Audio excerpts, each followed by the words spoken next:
So if I start, okay, thanks, Julie.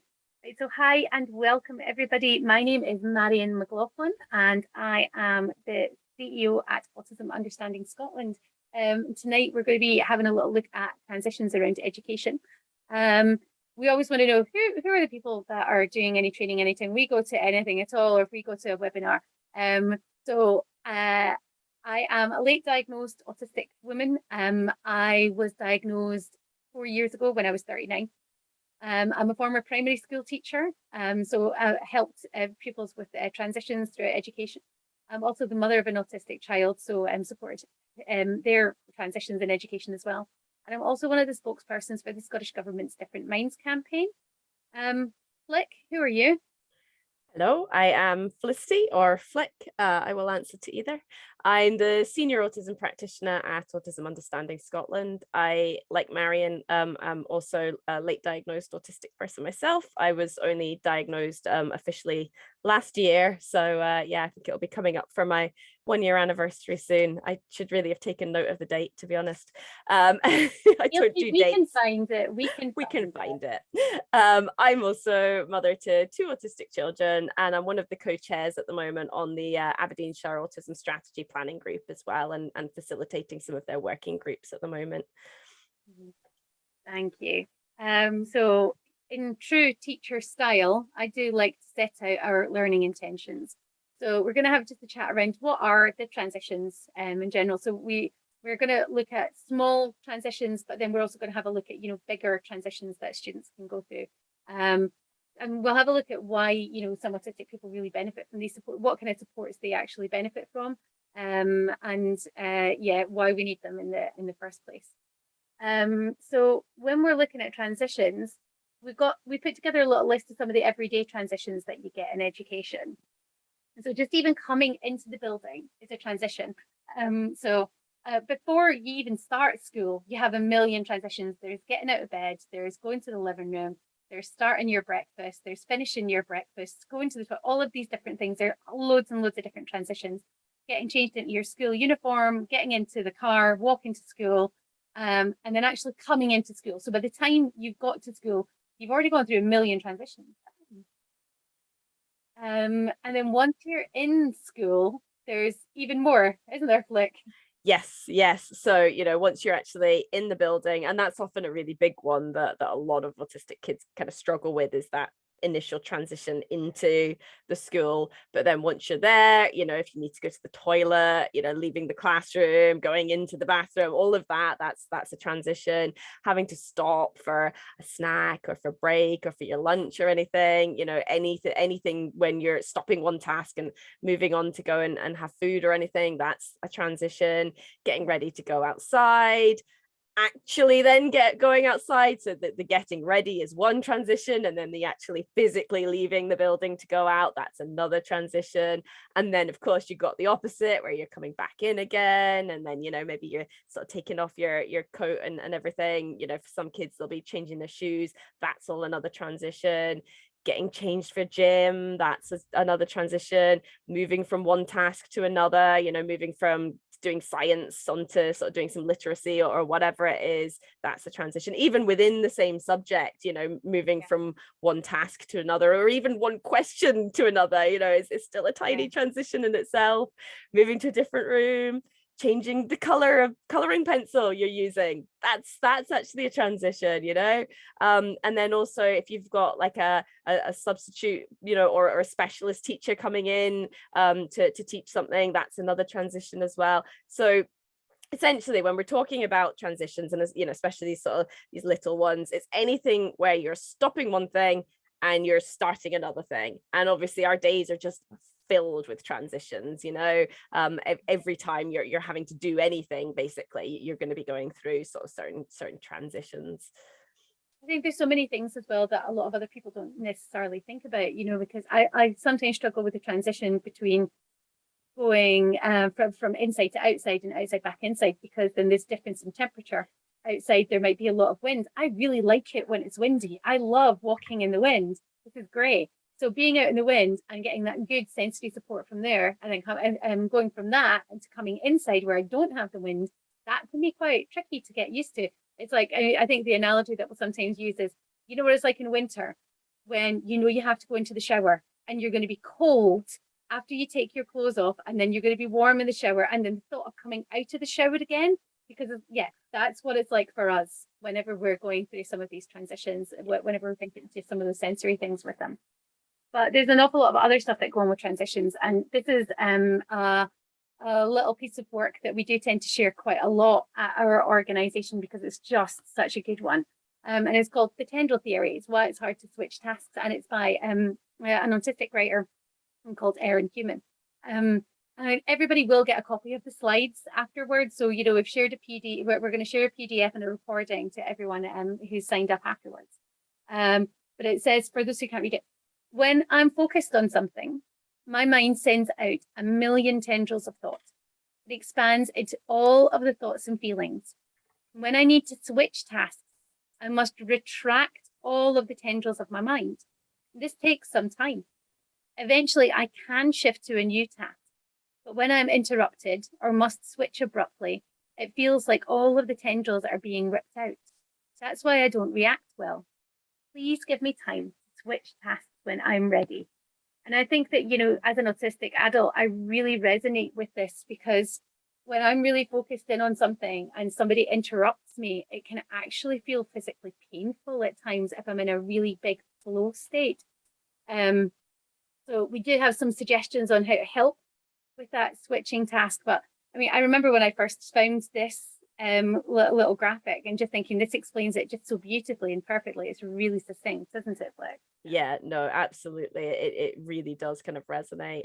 You know, and that can be things like you're in the middle of doing housework and then one of the kids asks if they can have a snack or something, and you have to kind of change tasks and all that information that you'd sort of unpacked about, you know, how to even as something as simple as, you know, wiping down the kitchen counters or something, you're then kind of packing all of that back into your brain and you're getting out snack making, you know, and it's difficult to just sort of suddenly switch when you're in the middle of something, you're in the zone. But yes, we have some good some good supports here, some good ways that you can actually help with those transitions. As it sort of, you know, said in the tendril theory, giving time is really important. But yeah, also then giving advance notice, that's really, really helpful actually, you know, because then you're expecting for the activity, the visit, the lesson, you know, whatever it is that's happening for that child, they're then expecting that to happen. And that's a lot easier to deal with than if it's just suddenly kind of dropped on you out of the blue, which can be really very distressing, you know, if you're really in the middle of something. If you're aware of the fact that, okay, soon I will actually be needing to stop what I'm doing here, I'll be needing to pack away, maybe physically and mentally, you know, what I'm doing, and then sort of move on, that can be really helpful in itself. And sort of a bit linked to that as well is timers, especially good like visual timers. You know, there are loads of different kinds of timers out there. You can have like sand timers, you can get little electronic timers with displays, you know, light up ones, you get the little kind of blobby kind of oil based ones and things. So depending on what length of time you're needing, there are loads of different options. So, you know, letting the child know, right, okay, you know, in 10 minutes time, we're going to be packing this away and it's going to be lunchtime. You know, that gives them the warning, and then they can see that time as it passes. They can check, you know, how long they've got left, and that's really helpful as well. So having visual prompts as well, that can be useful. And there are various ways that you can do that. You know, you can sort of have boards on the walls, you know, showing what's going to be happening next. You can have pictures, you know, you can have it on a device or something, but having these visual prompts to kind of indicate what's coming up next can be really useful too. Giving some choice and control, because you know, it's difficult for anyone to feel like they're being made to do something that's difficult for them, you know, and then especially for autistic people, we do really sometimes need that autonomy. So, you know, saying something like, okay, so we're going to be finishing this, you know, would you like to do reading next, or would you like to do maths next? You know, giving some control over that. Or, you know, okay, so do you want to finish up after, you know, this sum, or after, you know, the end of the page? Or, you know, giving the child some options so that they actually have some control over it, asking them as well, what's going to help them, asking them what they want to get out of it. That's going to be useful, because then they feel like they've actually exerted some control over that. It's not just something that's being forced onto them, which is really difficult. And also giving them all the information that they need, because as autistic people, we might ask questions, we might ask quite a lot of questions, we might ask some of the same questions over and over and over again. But generally speaking, that's coming from a place of anxiety, and that's coming from a place of needing to know. We're not being difficult, the child is not just trying to wind you up by probably not trying to just wind you up by asking that same question over and over again, or just asking for more and more details. It's likely that that's going to make them feel like they're, again, have a little bit of control over the situation, that they have all the information that they really do need in order to move on to that next task, whatever that may be. Does that sound fair, Marion? Oh, yeah. I've often found that whenever it comes to if somebody's asking the same question over and over again, then using the same language back to them can be really helpful. So instead of, so if they say, when is lunchtime? And you just say 12 o'clock, then I would expect with some children, they would be coming back and saying, when is lunchtime? When is lunchtime? When is lunchtime? About 15 more times. Whereas if you say lunchtime is at 12 o'clock, so then you're using some of the same language right back at them, then that can be a little bit more reassuring. Because then they've got that structure has been answered. And again, I would also be thinking, right, well, if they're asking the same question over and over again, how else can I share this information with them? So can I put it down on a bit of paper for them? Is there somewhere that we can keep that? Can I put up a timetable? Is that going to help them out? Because that can sometimes be a bit handy. And I think timers are just so handy for a lot of autistic people, not for every autistic person. And they can sometimes be handy as an adult as well in a situation, because then there's a distance between you and the timer. So it's not me that's telling you that it's time to go to lunch, it's the timer that's telling you it's time to go to lunch. So that can sort of help with that a bit.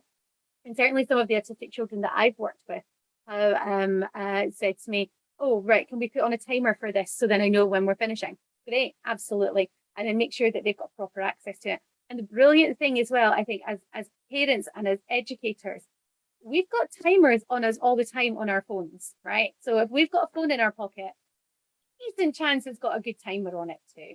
And you can get some really personalized ones as well. So I think that's great. And choice and control, oh, definitely. I mean, especially for children who need to exert that choice and control, I think that's a really good one, isn't it? Yeah, especially if you're looking at an autistic child who has a PDA profile, giving them an awful lot of choice and control will really make those transitions a lot easier. And so here's some other things that you can use to support transitions. So join in the activity to help find a natural conclusion. If you are in the middle of watching a film and somebody just suddenly comes in and turns it off and says it's time for dinner now, you're going to get angry. You're going to get annoyed. Whereas if somebody says, dinner is going to be in a couple of minutes, do you want to get to a good point? Do you want to stop at the end of a scene or stop halfway through, or somewhere that it's easy for you to pick it up again?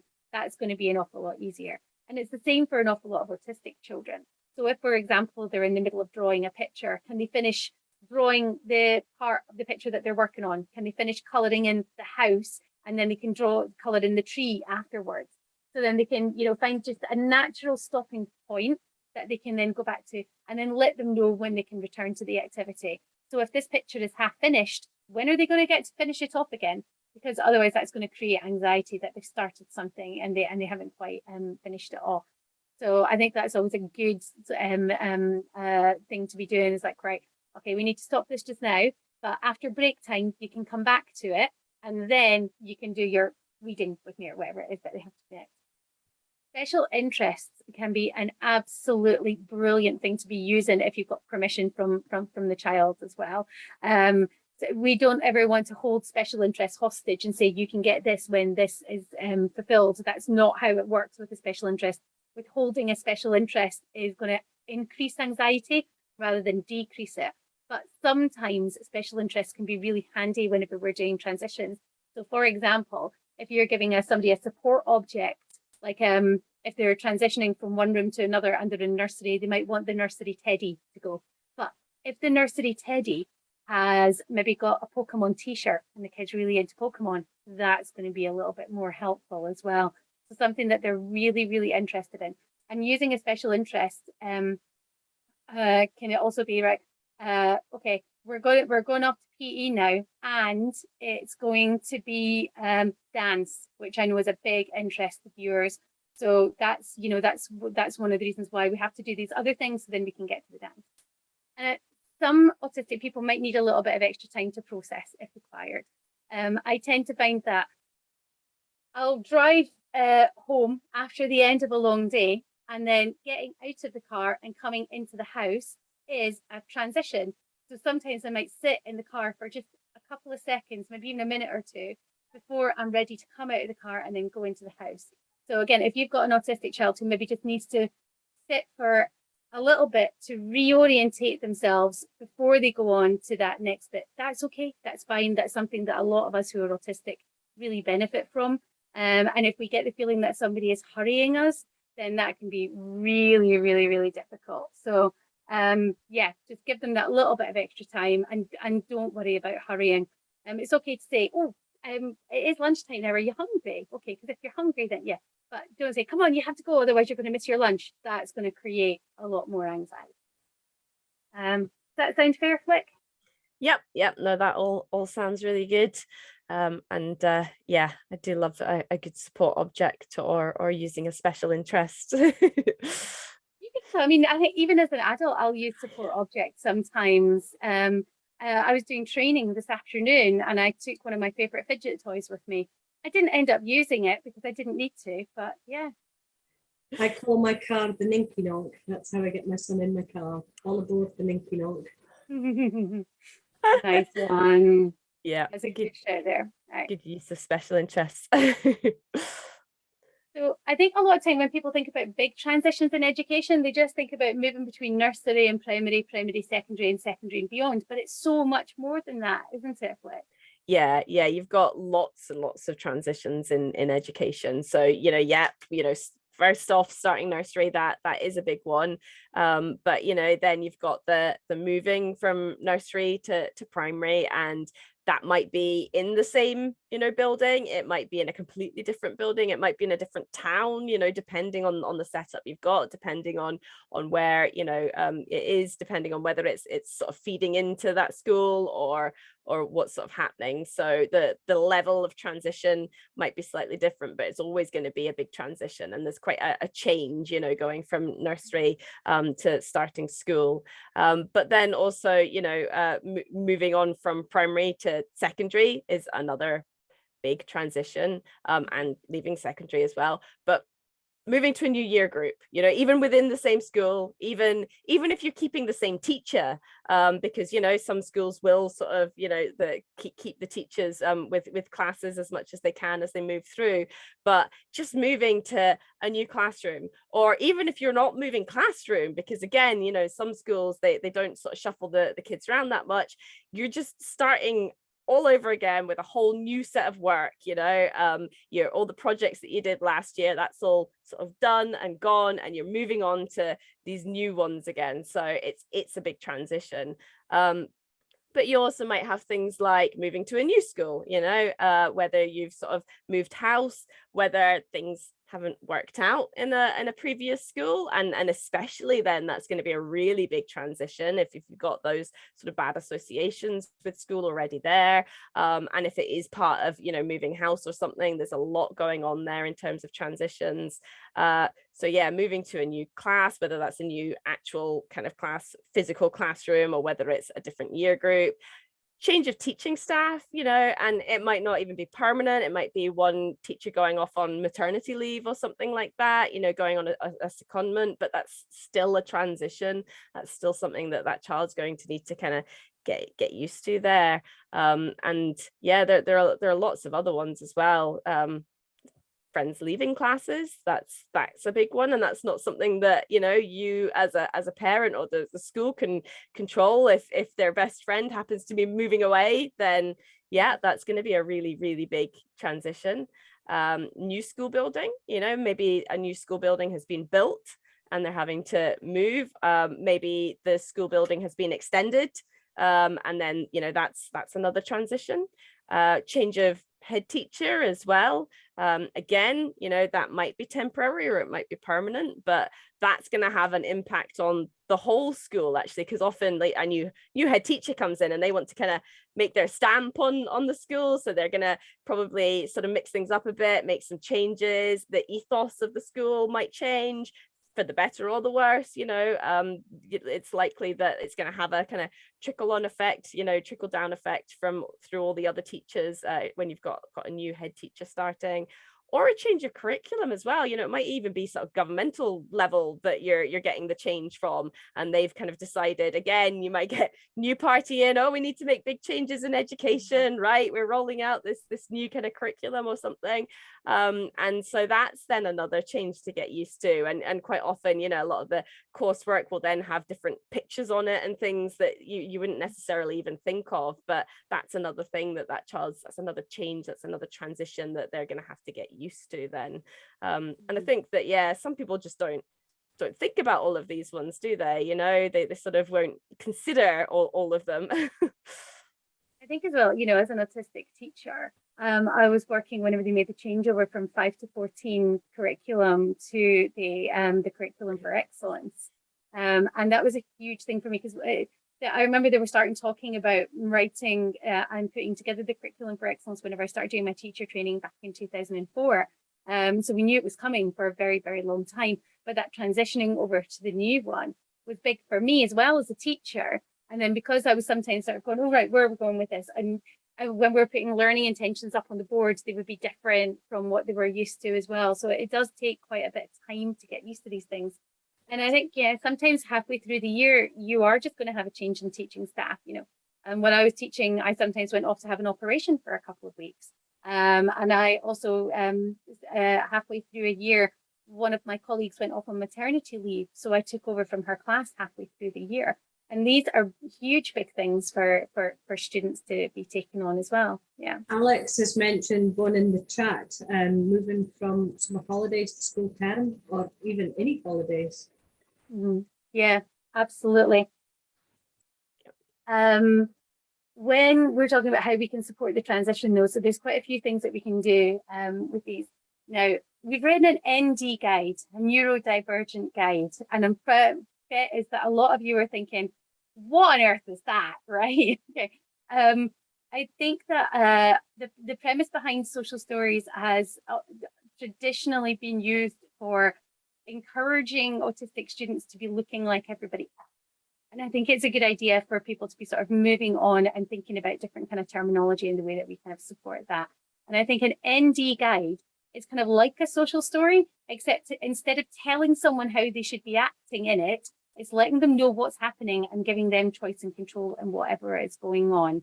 So that can be something like, I am about to start a new primary school. I'm going to go into primary 4 at Sunflower Primary. And I'm going to have this person as my teacher. This person is going to be my head teacher. This is where my class is. And these are my start dates and any other information that the student wants to have. And we would always say that if you're writing a guide like this, make sure that the student, that the pupil, the child has as much input into that guide as possible. So what information do they want in it, right? Because very often the kind of information that someone who is autistic wants in it is not necessarily the information that a lot of non-autistic people would necessarily be thinking. A lot of autistic students that I know would be asking, where are the toilets? So they maybe want that going into the guide. A lot of us who are autistic maybe don't notice that we need to go to the toilet until we're desperate. And then it's, dear Lord, get out of my way so I can get to the toilet sometimes. So knowing where they are might be a really key part of what's going on. They might not care so much about the name of the janitor, although they might really care about the name of the janitor. You just don't know. So it's going to be down to really co-creating that with each other to make sure that it absolutely covers everything that that person is looking for. Advanced visits. as many of them as possible. So whether this is going into the nursery, whether it's going up to primary or the secondary, anywhere, if you're going somewhere new, then as many advanced visits as possible, I think is a great idea. A primary school that I worked in had a fantastic transition between the local primary and the secondary. Every Wednesday morning, my students in P7 would be up at the local secondary and spending the morning there and following the timetable that they were likely to have whenever they started secondary school the following year. And then that meant that by the time they got to going up to the high school, they'd already visited there about 30, 40 times. They knew where the toilets were. They knew an awful lot of the staff members. They knew what the dinner hall smelled like. They knew a lot of the faces of the other people that they were going to be seeing. And they knew the kids from the other primary schools that were feeding in. So I think that there's a lot of really, really good ways that you can support that. And with a lot of autistic children, you can get an enhanced transition to make sure that they're getting even more time up there than some of their peers. Photos, videos, and maps can be really essential. And I think wherever possible, allowing the student to take the photo themselves or be featured in the photo, take the video themselves or be featured in the video is really, really important because that helps to personalize it. And I know quite a few students who were sort of starting primary one and they went for a wander around the school when the school was close to the other students. So maybe at the end of a day or on an in-service day, the school would let them go in and they would go into all the different rooms that they were going to be using and get photos of themselves doing fun things in each of the rooms. So then over the holidays, they were then able to look over these things and think, oh yeah, that was great. I really enjoyed playing with the basketball when I was in the gym. I'm looking forward to going back and doing that again. Maths, especially for slightly older students, I think can be really great. So as soon as they're able to read a map, and even if they're not able to read a map, they can still be fun as well. Because it can allow us to sort of create a mental map sometimes as well. Now, I know a lot of high schools will give maps to students, but trying to read a map when you're already overwhelmed, really hard. It's incredibly difficult. So having access to these things well in advance before our first visit can be incredibly helpful. An information passport can be really useful as well. And Flick, you've been working on one for us, haven't you? I have. So it's almost finished. We're almost there. So hopefully we'll get it up on our website quite soon. And again, these can be really personalized. So hopefully we'll have one on our website quite soon that people will be able to download as a template, but people can create their own and really just have a think with the student, what information do you want this new teacher, this new setting, this new employer, the tertiary education, what do you want them to know about you? What is going to be useful for them to be aware of? And what sort of things are you needing from them in order to make this place accessible? So that can be an incredibly handy thing to do. And I think sometimes with the information passport, it can also be handy to be looking at things like the environmental checklists that we've got on our website as well. So the environmental checklist lets you have a look at an environment and what kind of sensory environment it already is. So, you know, are there bright lights? Is there a way to adjust the light coming in from outside that's going to be working properly? Is there a way to control how much noise is coming in from outside as well? So all these different things, and it can make sure that the environment is going to suit the sensory needs before the autistic child goes into that environment. Because very, very often, autistic children are expected to go into an environment and then just see how it goes, and then they'll make adjustments to make it appropriate for them. And honestly, that is a recipe for disaster. And autistic pupils should not have to fail.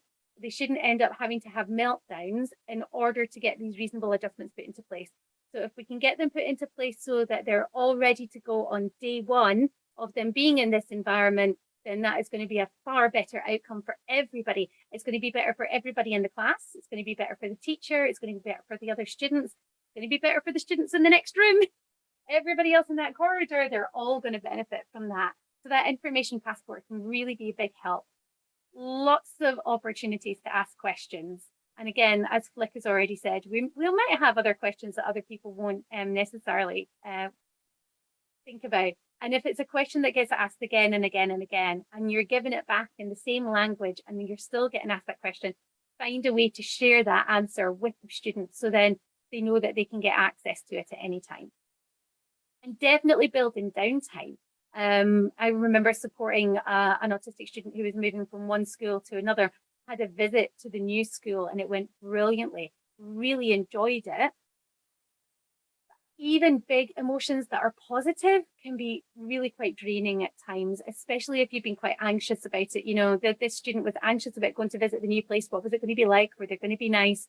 Went really well. And there was a lot of emotional energy that was used. So we made sure that there was plenty of downtime for this young person afterwards so that they could just go and process all of that information as much as possible. Look, you've got a few more though, haven't you? Yep. So yes, definitely revisit and support sensory needs. So our sensory needs are not actually static, you know. I think there's this misconception out there that, you know, for one thing, that all autistic people have the same sensory needs, which is definitely not the case. We can vary vastly from one person to the next. For instance, Marion saying earlier that she loves going out into the wind. I hate the wind with a passion, and it actually fills me with rage when it's really windy outside and I have to be out in that. I really struggle with it. So we have very, very different sensory needs sometimes. But as well as that, our sensory needs don't stay static as individuals. They can change, and things like, you know, going through hormonal changes can have a really big impact on our sensory needs. So, you know, especially for kids who are maybe kind of going through puberty, their sensory needs might suddenly change quite drastically. But, you know, even day to day, they can vary. So it is really good to be aware of that.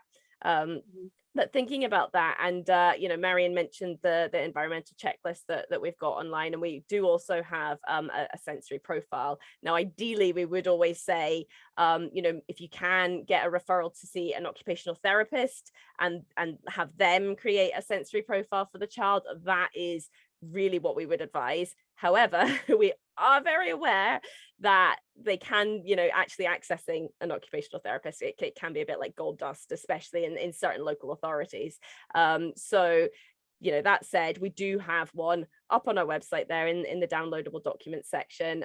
We've also got a guide on how to fill it in, and we have an example one that was filled in with an occupational therapist as well to kind of give you an idea of the sort of information that can go in there. So that can be really useful as well, thinking about what the child's actually going to need in terms of their kind of sensory environment. Also thinking about special interests, you know, again, we talked about how special interests can be used in sort of smaller transitions and be really useful, but special interests can be used for larger transitions as well. It might be something as small as, you know, okay, I know that you're going to be starting at a new school, but, you know, you've got a new backpack and it's, you know, a Star Wars one because Star Wars is your big special interest. So, you know, when we start at school, you're going to get to use your new backpack. Isn't that really exciting? You know, something like that can, for some kids, make a huge difference. But also thinking about, you know, can you talk to the teachers so that they can tailor some of the lessons, you know, to the kids' special interests, especially if they're, you know, particularly worried about certain subjects, you know, doing certain tasks and things. Is there a way that they can sort of tailor that curriculum, you know, personalize it for the child so that it involves their special interest in some way? So yeah, we're not talking about withholding special interest, you know, oh yes, well, if you're good at school, then you'll get nothing like that. That's not what we mean. But if you can tap into that enthusiasm that they're going to feel, that passion that they've already got for something, in order to really kind of encourage them and to just make it that little bit more enticing, and, you know, sort of maybe make them feel just a little bit more positive about it, that can be really useful. Also giving them plenty of information about what the change will actually mean, and, you know, as we've said, with kind of giving chance to ask questions and things, the specifics of that can vary a lot from one child to the next. You know, the information that one autistic child might want might be very different to the information that another child is going to want. But letting them know actually, you know, what is going to happen, what differences are there going to be? Okay, so you've gone to a new school, and actually, at this new school, you don't need to change your shoes when you come in from the playground. So that's something that's going to be different for you now. You're just going to be wearing those same shoes when you come in from the playground and you go into the classroom. You'll keep those same shoes on. Even things as small as that, letting them know ahead of time can be really, really useful, because then they're not sort of panicking at the fact that, oh no, this is not right, this is not what I was expecting, this is not what I normally do. So yeah, sort of trying to think about all the different aspects of their day, maybe kind of go through what the day-to-day school life is going to be like, and think about what that's going to mean for them, and how it's going to affect them, and how it might be different to what they're used to already, and try to sort of anticipate, and letting them ask those questions can be really helpful in terms of figuring out what information they are going to need, and what's going to be useful for them, and then presenting that information in a variety of ways as well. Whatever way is going to really work for them, that's can be really, really useful too. If you can find a way to have consistency of support, that can be really, really amazing for the child. Now, for a lot of these transitions, they're going to have some consistency in, their parents or carers, in terms of at home. Maybe not though, depending on, what the transition is and why it's taking place. But if you can find some other consistency as well, that's going to be really useful. Can they have somebody from the school, from the secondary school, who's maybe been coming into the primary school for a little while, so that when they move up to the secondary school, they've got that, guidance teacher or whoever it is that they're used to, that they can go to. Is there a staff member who can actually, follow them up through the years, so that they have somebody that they can go to who's familiar to them, someone that they know already? Can you find a way to sort of, I don't know, write letters back to their old teacher when they move to a new school, so that they've sort of got that connection still? Is there a way that you can give them some consistency so that they still feel like they have those people who have supported them, those safe people, they've identified kind of with them for as long as possible, to support them through that transition? Support objects, again, and what a support object might look like can just vary again so much from one child to another. For some kids that might be just a little keyring or something that that they really love, or a little kind of necklace that they sort of have really good memories of, or something. It might be a more traditional soft toy or a blanket or something along those lines. I have a support raven. Talking of tapping into, in fact, I can actually reach her from where I am. Talking of tapping into special interests, and I'm an adult as well. But sometimes I wonder, this is my emotional support raven, Elliot, and she can come with me when I'm sort of feeling a bit iffy about going somewhere new. She can sit in the passenger seat of the car so that I can chat to her if I'm sort of struggling to find parking or something, and keep myself calm. So so like things like that for kids. What is going to kind of keep them calm? What's going to make them feel good? And sorry, I've just unsettled my support cat here by reaching for the raven.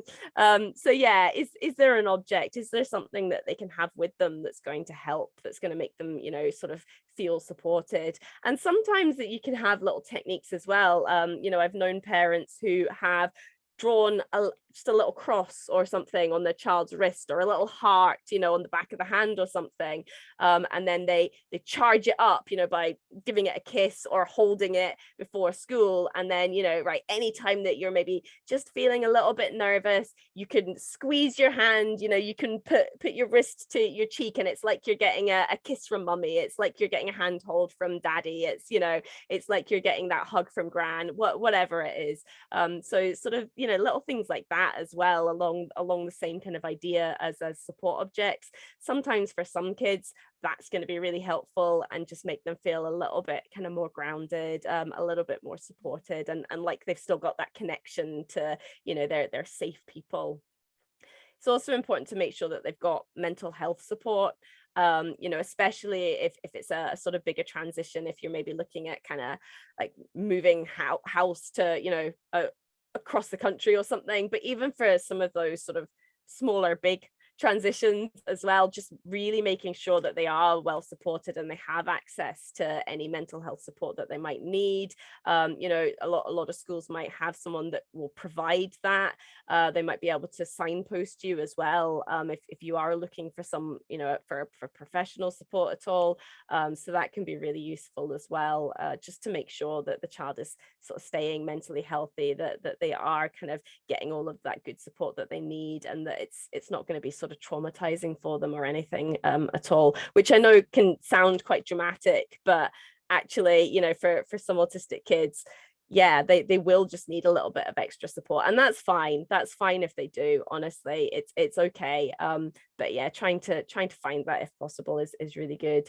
Also, peer support is really helpful, and often identifying, you know, other autistic pupils who perhaps maybe, you know, if you've got, you know, a child moving from primary to secondary school, is there an autistic, you know, pupil at the secondary school who can come to the primary school to actually visit with them, to talk them through what it's going to be like when they go up to the secondary school? The thing is, you know, as autistic people, we have a different style of communication compared to non-autistic people. So being able to talk to our peers, being able to talk to other autistic people can actually make things a lot easier for us than having to talk to non-autistic people who just might not be using that same communication style. So if you can you know, identify other autistic kids, maybe especially if it's a large enough school, having a group for them if they want, you know, to join, maybe a sort of special interest group as well, tapping into those special interests. You know, can there be a Lego group or something? And that's probably likely to entice quite a few of the autistic pupils along, to make sure that they're getting that really good peer support too.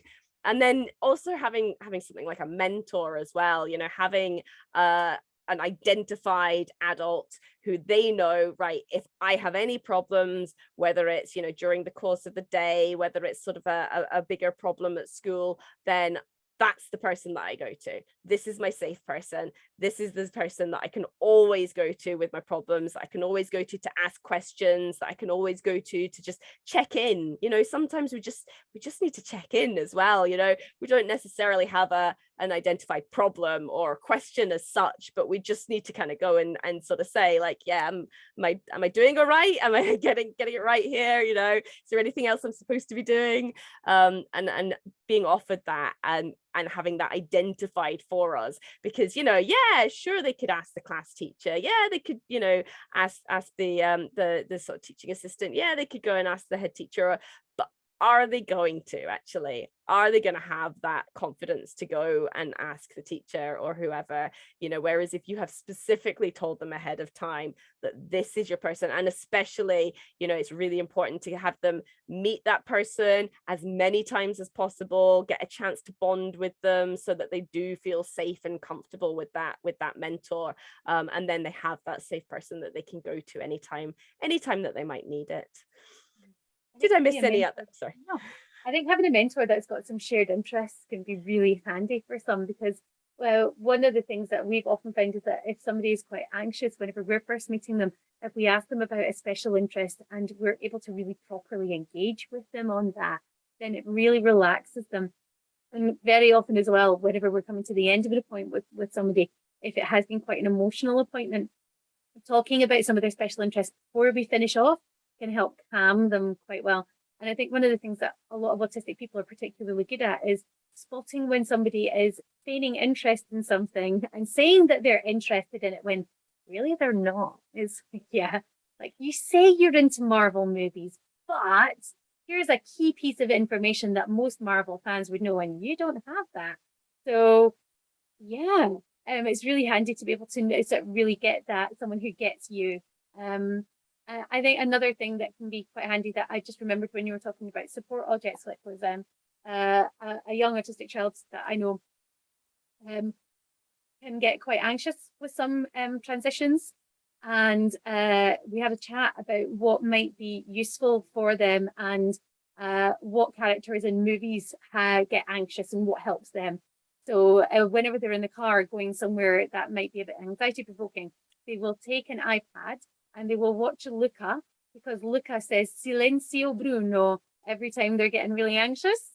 So then think, right, if Luca can do this, I can Silenzio my Bruno as well, and I can do this too. And it's something that just gives them that little bit of extra support, that belief, that encouragement. So it's using a special interest as a support object that's also helping them to build up support strategies for themselves. So, getting them to suggest other things that's going to really help is just a really good first example. We do have, we decided that we would kind of break it up into a little guide of what you could do if you have somebody who's starting nursery, transitioning to primary or between primary classes. And we've got that for the next couple. So a lot of these things are things that we've already spoken about already, but there's just some suggestions for things that you might consider for each stage. And again, anybody who's watching this should be able to get access to the slides as well. Then we can go over, you can go over them yourselves.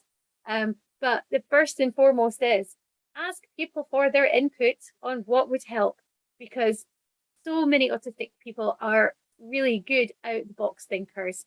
And when we're given the opportunity to advocate for ourselves, we can come up with some fantastic ideas. And I do remember when I was doing my nursery placement at university, I completely underestimated nursery kids. I hadn't been around nursery kids for a long time. And within, I think, about the course of a week, I realized that they were far, far more tuned into their needs than I had ever given them credit for before. So even if it's quite a young child, it's worth going and asking and finding them ways that they can do it. But yeah, I think some of the things that really supported some of the kids that I know is, really for parents to get a good relationship with the nursery staff, so then they can talk about things quite regularly. That can be really handy. Lots of downtime afterwards for whenever they're doing their initial visits, I think can be really, really handy. And then those information passports.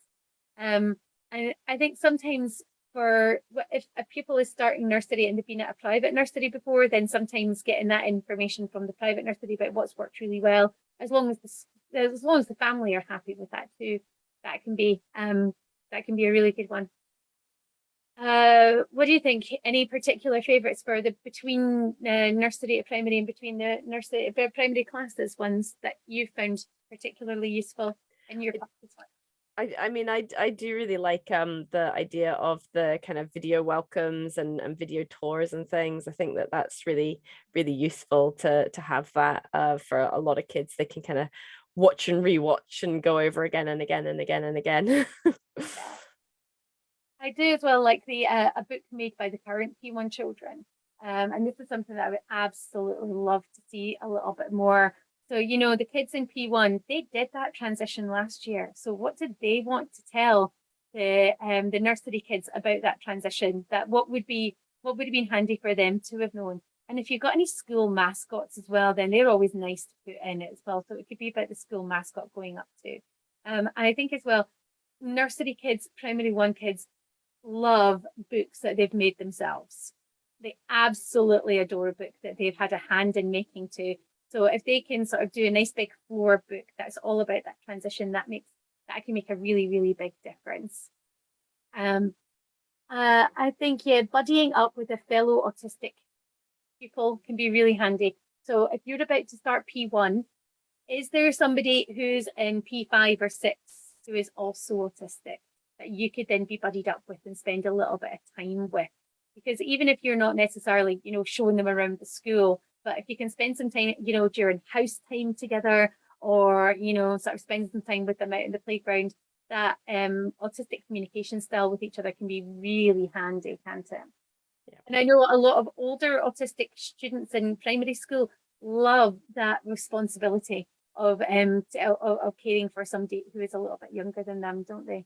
Oh yeah, no, a lot of them really like to kind of be seen as the knowledgeable one, and to kind of be the bigger kid who gets to protect the younger, because quite often we do feel very protective of other people. So yeah, I think that you can get some really lovely relationships built up.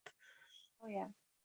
I know that the primary to secondary transition can be an absolutely enormous one, and it tends to be the one that we have families asking us about the most, I think. And you know, we know some pupils who are in primary 5 who are already worrying about that transition up to secondary. What's it going to look like? So an awful lot of non-autistic children won't really think about it too much until it gets a little bit closer. But you know, an autistic child might be considering that at a much earlier age. So if you have a pupil who is in P4, 5, whatever, 6, and they're already thinking about that transition, then answer any questions that they've got. And I think one of the things that I've seen some school staff do is, oh, you don't need to worry about that just now. Well, actually, they are worrying about it.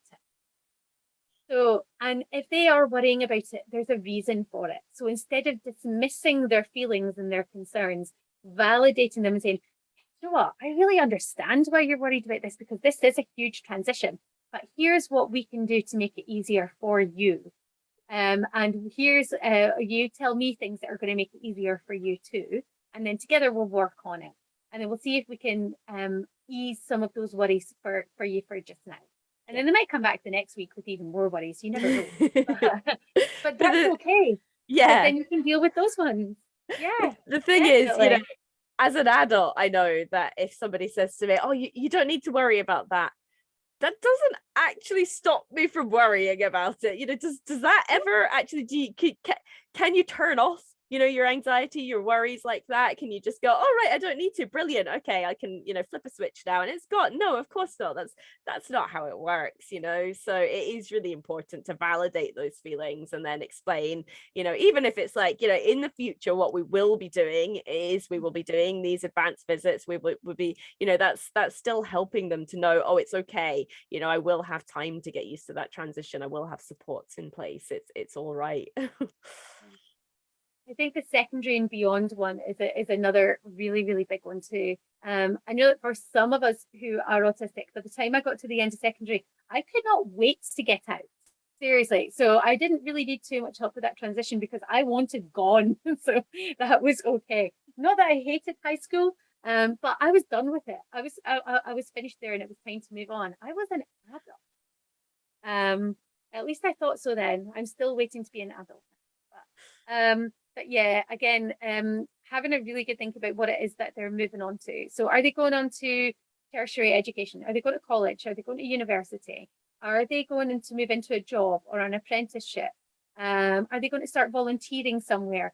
Are they going to start going to a unit where they're going to be sort of doing various activities? What is it that they're going to be moving on to?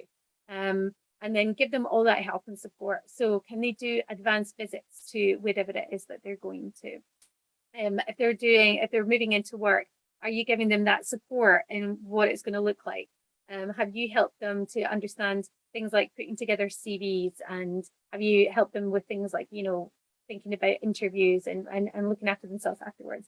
And again, always liaising with wherever it is that they're going to, and making sure that they've got a peer who has similar interests, if they can, for peer mentoring, and introducing them to a member of staff, like a key point of contact, just the same as before. I remember when I was teaching, I didn't have a mentor. I didn't know I was autistic at the time, but I had some really good peer mentors from some of the other teachers that I worked with. And that made an enormous difference in making me feel supported, and knowing that there was somebody that I trusted that I could go and speak to if something was going wrong.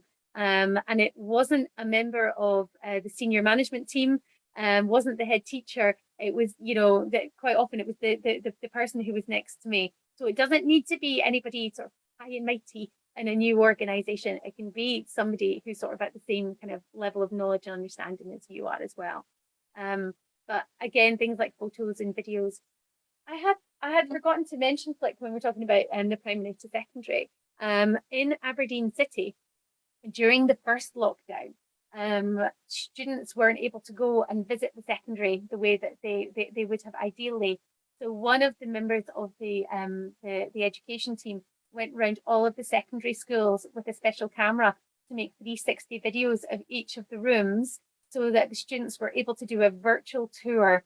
And I think this is something that I would love to see updated time and time again, because even if an autistic student has been in the new secondary or to wherever else that they're going, being able to go back and explore it over and over again is just going to be so handy.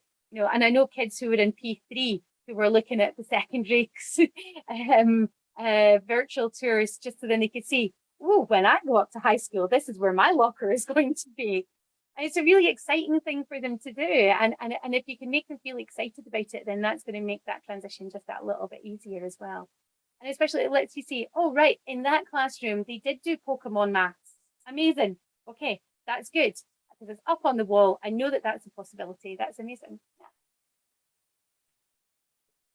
If the pupil has not been in school before the transition, though, we know that not all schools are equal.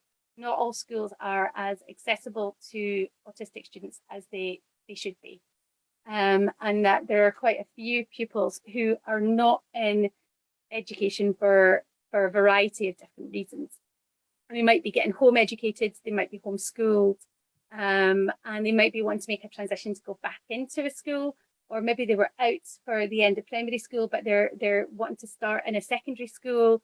Maybe they haven't been in secondary school, but they want to move on to tertiary education, or they want to move into a job. So these are still important transitions.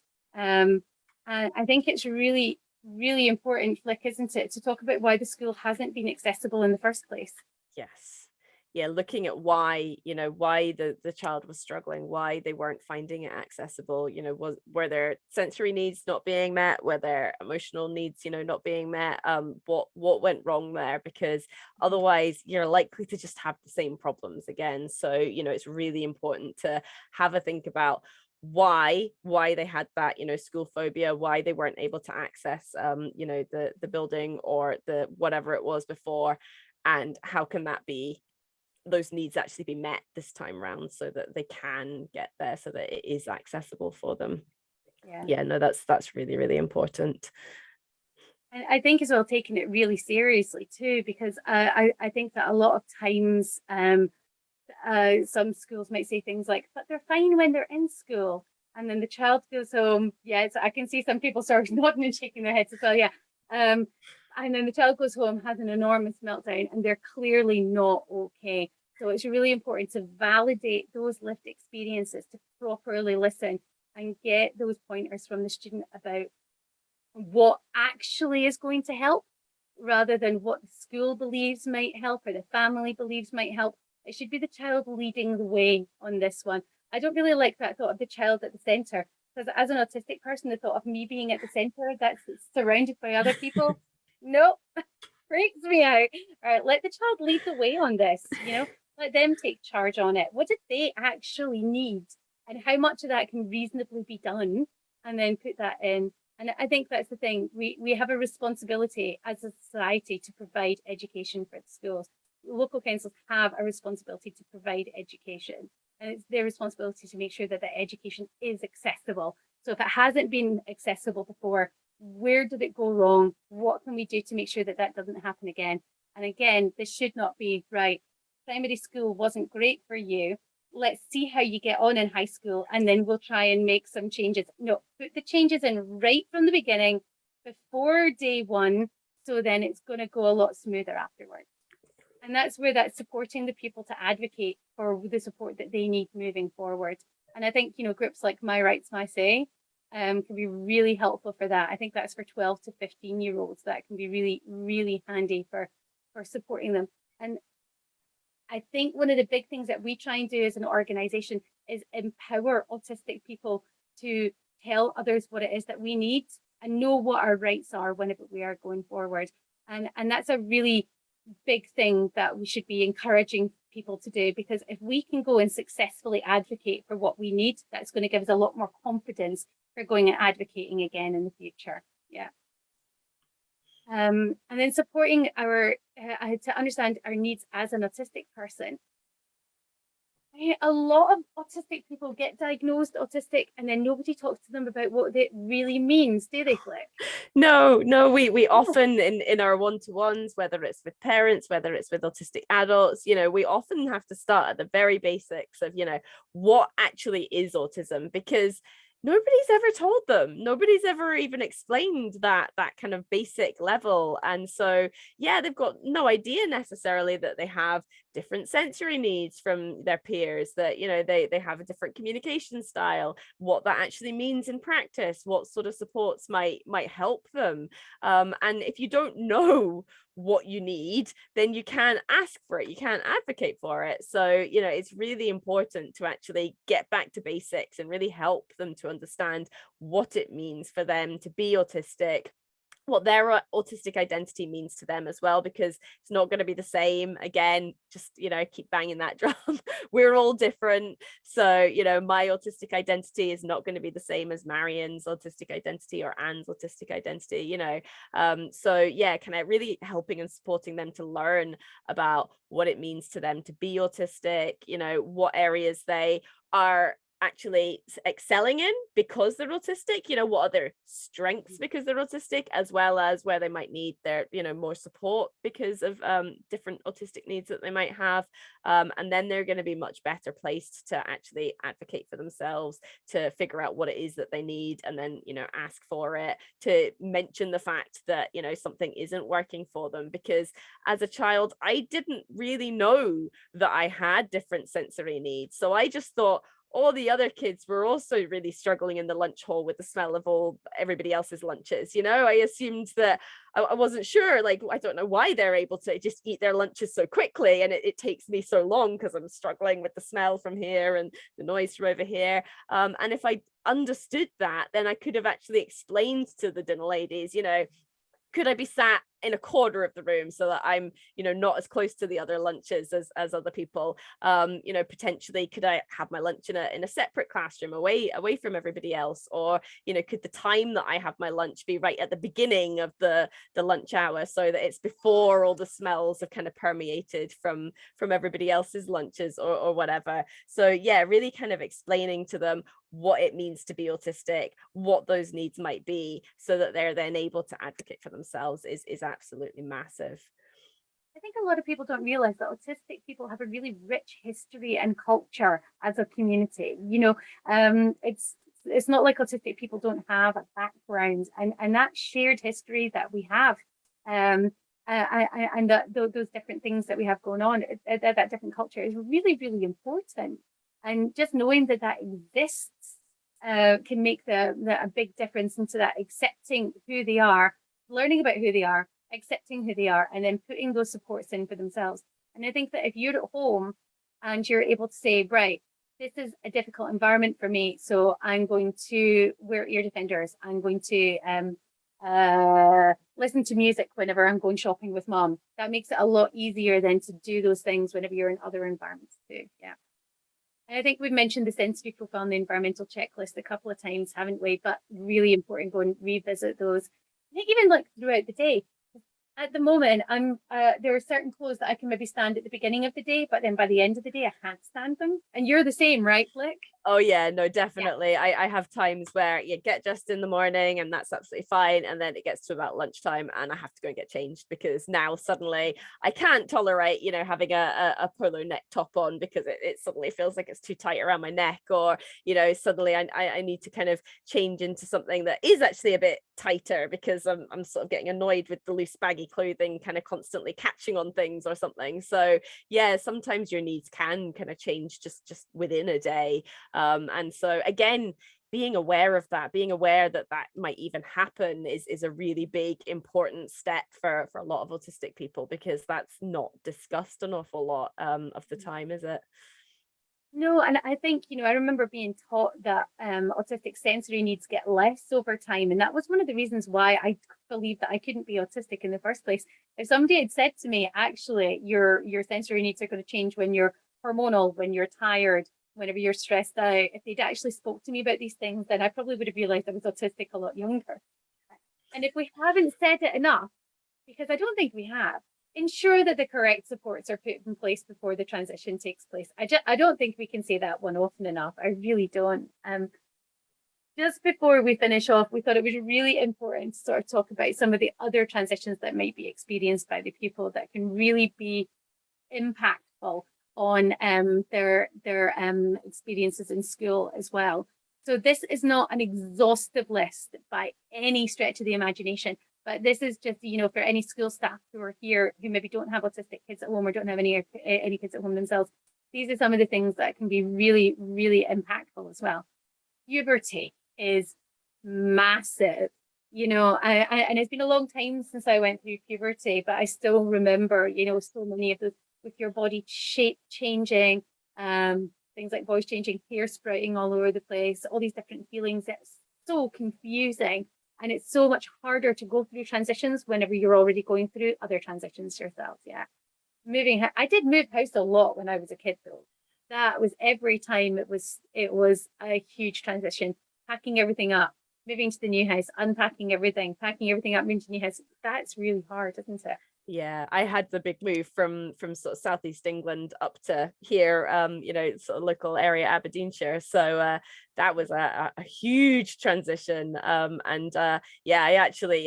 didn't cope very well initially at all. Luckily, my parents were very good at supporting me, but just being told that we might move sent me into what I now recognize was a big meltdown, because the thought of that big transition was just unthinkable at the time. But I was supported through it. It was brilliant, it was successful, and I'm really pleased now that I got to kind of move to the local area. But yeah, moving houses can be absolutely massive. Parents breaking up, I think, is another big one. So that can have an enormous impact on people.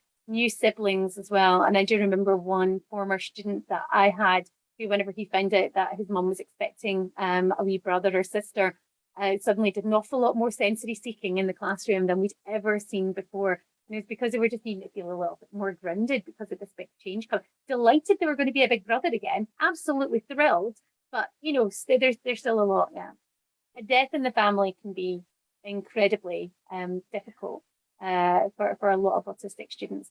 And I think we've been talking about writing something about dealing with death as an autistic person for a wee while, but every time we're almost finished it, somebody experiences a death in the family or a friend, so we haven't quite gotten around to finishing it yet. Might be just about ready to touch that one again in a couple of months. Yeah, maybe that. Yeah, but that can be a big one. But a lot of us dip in and out of grief whenever there's been a death in the family. So step family can be another big one too, can't it? Yeah, if suddenly you're introduced to new family members that you're not used to, if Here's suddenly your little brothers. Yes. And maybe you're now having to share space with them when that wasn't something that you were used to before. That's a really big thing that you need to get used to. So yeah, that's likely to again have that kind of effect on schooling, and how you're feeling in school, as is illness or disability. And that might be the child themselves who might experience illness. They might need to go for an operation. They might become disabled, or it might be a loved one. It might be one of their parents, a sibling. It might even be a neighbor they're close to. It's a big transition getting used to things like that, and that's something that again you might kind of see in the classroom then, the sort of knock-on effects of that. Sure. I think we've covered the moving to a new town, but I think getting your autism diagnosis or another neurodivergent diagnosis can be a huge big thing to get used to as well, because it's been our experience that it's one thing to think that you might be autistic. It's another thing to believe that you might be autistic. And it's another thing yet again to be told that you are autistic. And if then that's followed by an ADHD diagnosis or a dyspraxia, dyslexia, dysgraphia, dyscalculia, heads kind of diagnosis, all of these things that can be another transition to get your head around, because so many of these things can really be part of your identity, so being autistic is a really key part of a lot of autistic people's identity. It's a core defining aspect of who they are, not the only one by any stretch of the imagination, but it can be a core one. So suddenly finding out that you're ADHD as well as autistic can be a big transitional shift into how you see yourself and how you support yourself, can't it? Yeah. Like you've had getting a new pet. Yes. Yeah. So, we well, not that recently, had a new pet come into the house, and yeah, that can have a big impact. I mean, puppies actually are an awful lot of work, for instance, and they can disrupt sleep. They can kind of be rather destructive, destroying toys and furniture and fixtures and all sorts. So something like that actually can have a huge impact on a child in terms of, yeah, their sort of emotional regulation, in terms of it might be that they're having to deal with the fact that their favorite toy is just being chewed, or something like that. So yeah, I mean, and getting a pet can be a lovely thing, and a lot of autistic people really bond well with animals. A lot of us really I say, as my cat's dithering to get down, like, go on then, darling.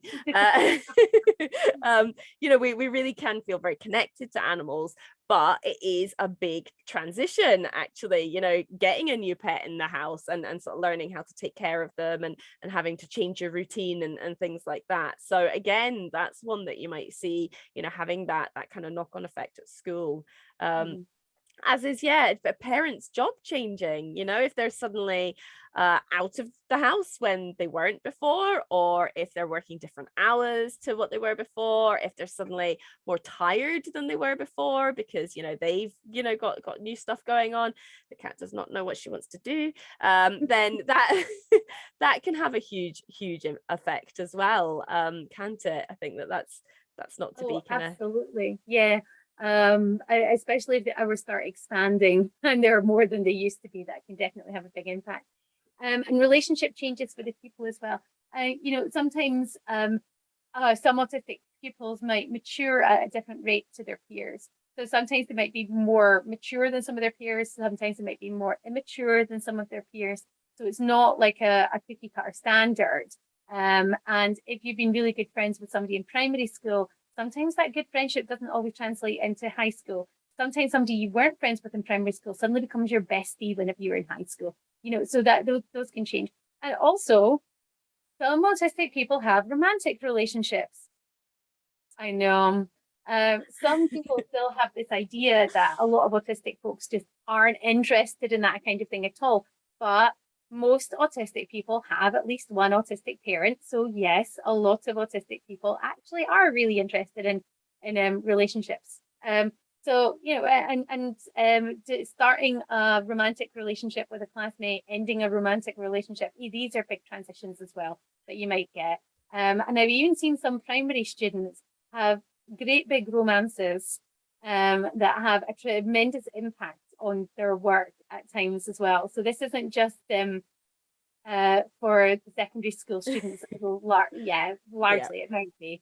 Yes, Yeah, but I had a little boyfriend when I was in reception, so sort of equivalent of P1, when I was at school, and I remember distinctly breaking up with him because he had another girlfriend outside of school, and yeah, I think that probably therapy. I know. I think that affected, the rest of my school day that day, actually, sort of breaking up with the boyfriend because I saw him a lot outside of school and everything. And yeah, as far as kind of autistic people having relationships, my husband and I met in secondary school. We actually got together in sixth year of secondary school. So yeah, absolutely, that's definitely one that's likely to sort of come up at some point anyway for at least some autistic kids. Yeah, I think there's still this idea that a lot of disabled people don't drink or swear or want to go out or do anything. Yeah, and actually that couldn't be further from the truth for an awful lot of us who are autistic. Yeah. Great. We've got just a final couple of key takeaways for people. So we always like to finish off sort of with a little sum up. Again, the former primary school teacher in me, transitions can be something that autistic people need more support with. That getting their head around, wrapping around a change is something that can be quite difficult, and we might have a lot more questions. So please just ensure that there's plenty of time to be asking as many questions as possible. All of the things that are going to really help to ease those concerns. Include the people in every step of the way. We've generally found that when people try to make decisions about autistic people without autistic people, it goes a bit wrong somewhere or another, or it goes a lot wrong in some cases as well. So making sure that you've got that real autistic involvement right from the get-go, is going to make a huge, big difference to this. And bear in mind that school phobia can really influence those transitions, as can those out of school transitions as well. So it's not just how can I make this transition work, it's how have these other transitions gone in the past? What has helped before? And really learning from everything. And I don't know if we've said it, but making sure that everything is in place for day one, rather than waiting for things to fall apart, is just a really, really good idea. I don't think we can say that one often enough, can we, Flick? No, it's really, really important. Julie, my dear, can you stop the recording now, please?